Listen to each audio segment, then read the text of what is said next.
Ladies and gentlemen, I am absolutely in shock.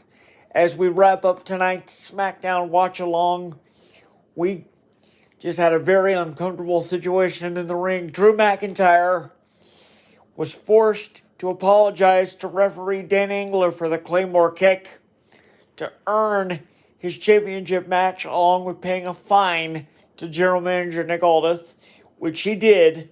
But then he decided to bait Cody out to the ring by making things very personal by verbally attacking Dan Engler and his family.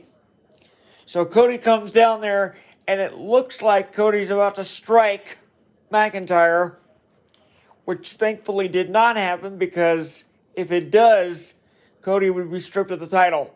But anyway, the contract also said Drew McIntyre can choose the stipulation for their upcoming title match.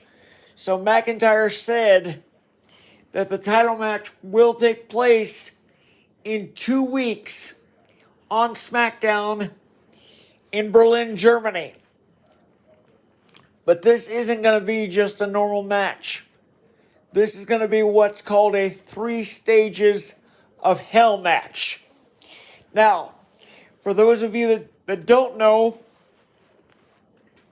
a 3 stages of hell match is basically 2 out of 3 falls, except every single fall has a different stipulation. So, for example, it may be that one fall is a street fight while another fall is a cage match.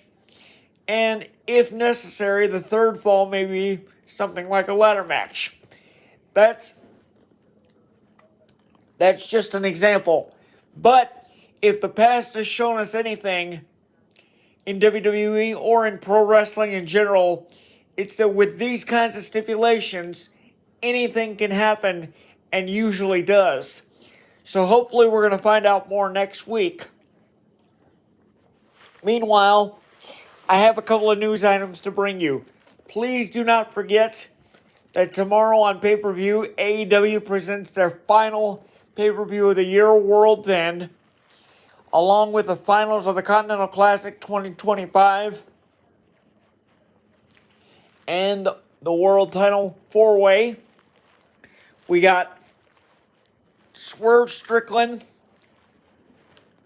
Adam Page, and the biggest pompous ass in all pro wrestling, MJF, Maxwell Jacob Friedman, all challenging Samoa Joe for the AEW World Title, and much more tomorrow night from Chicago at World's End, live on pay-per-view.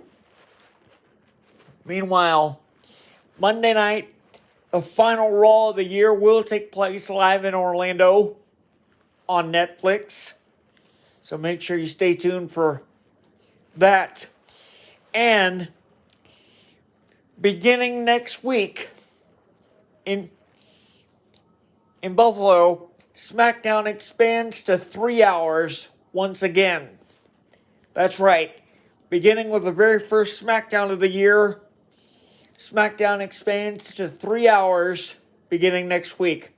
So stay tuned for that and be prepared to hang out with me for a long time.